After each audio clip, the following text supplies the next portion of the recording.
Hello, Bernard Keavy. I'm a profit growth specialist and a chartered financial planner. I'd like to talk today about the difference between strategic and tactical marketing. And this is really important because businesses that get this right do a lot better than businesses that don't. Most smallish businesses, certainly, and medium-sized businesses, a lot of them, do tactical marketing, but strategic is far better. And a lot of people don't really understand the difference between the two. So the best way to understand the difference is to actually look at this diagram, and it's called the buyer's journey, and it's something that Leader Publishing Worldwide, LPW, produced when I was working with them a while ago. And what it shows is that in the vast majority of marketplaces, so for most goods and services, there's what's called a buyer's journey. And you start out on the left over here where you've got what are called suspects. So people who may be interested in your product or service, they're in your target market, say, in your niche. But they don't know that they might be interested, and they don't know if they did, why they should be and who they'd buy from, etc., etc. So they start over here where they're not really, prospects for you. And as they learn more about the type of good or service it is, they become more interested. And then as they become more interested, they then need to work out, well, what criteria would they use to decide who to buy from. So for instance, if you're buying a conservatory, for example, well, most people wouldn't know that much about what to look out for from a good conservatory or a bad conservatory. So they'd start doing all sorts of research here first, and then they'd research into who's in the marketplace. And so gradually what happens is you start with 100 over here, 30 get whittled out and don't buy at all, but the rest of them are on this journey until eventually they end up as now buyers.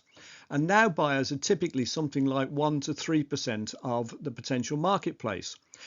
Now, the interesting thing is, if you're the person that nurtures these people along the buyer's journey and keeps them interested by supplying them with information, so things like ideas, guides, psychological questionnaires, articles, things that are basically likely to interest them, and it's called market data rather than product data, so not trying to sell to them. If you've nurtured them and built the relationship up, then the odds are when they become now buyers, they're much more likely to buy from you. And when they get here, to now buyers, that's when you need to have your sales funnel in action, and you bring them into your sales funnel, and then you need to sell to them so they become customers or clients.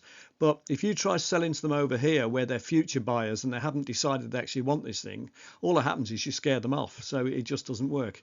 So the big mistake a lot of businesses make is tactical marketing is where you're trying to sell to everyone as if they're now buyers, and most people aren't. So it's a really important concept to understand.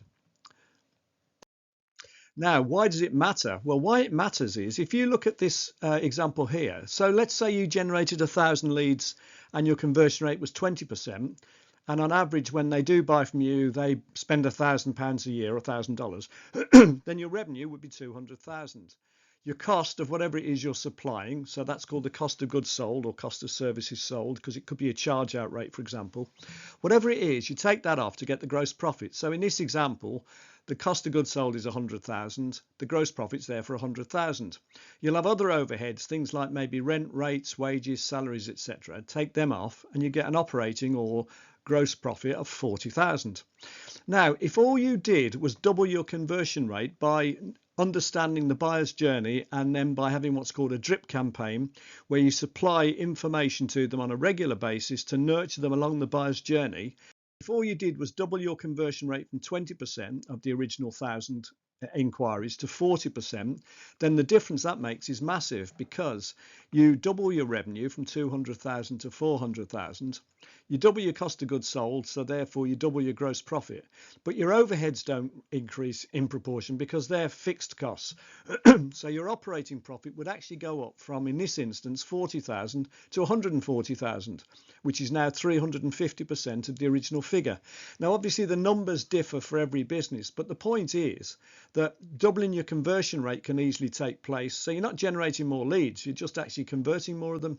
And you can do that by having systems in place to follow up prospects and nurture them along their buyer's journey. And as you say, it can make a massive difference to the bottom line. Now, if you wanted to know how that sort of thing and other arguments and ideas could work for you, why not participate in my free Sales Accelerator roadmap?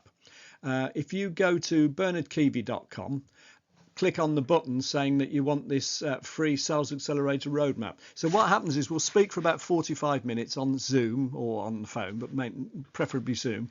We'll go through a set questionnaire that's based on an algorithm, and then we'll come up with several recommendations and strategies and ideas that can work for you, which could, in most cases, over a matter of a few months, maybe 3 to 6 months, if you apply the ideas, you could quite easily double your bottom line profit. So that's basically what we'd be aiming to look to do.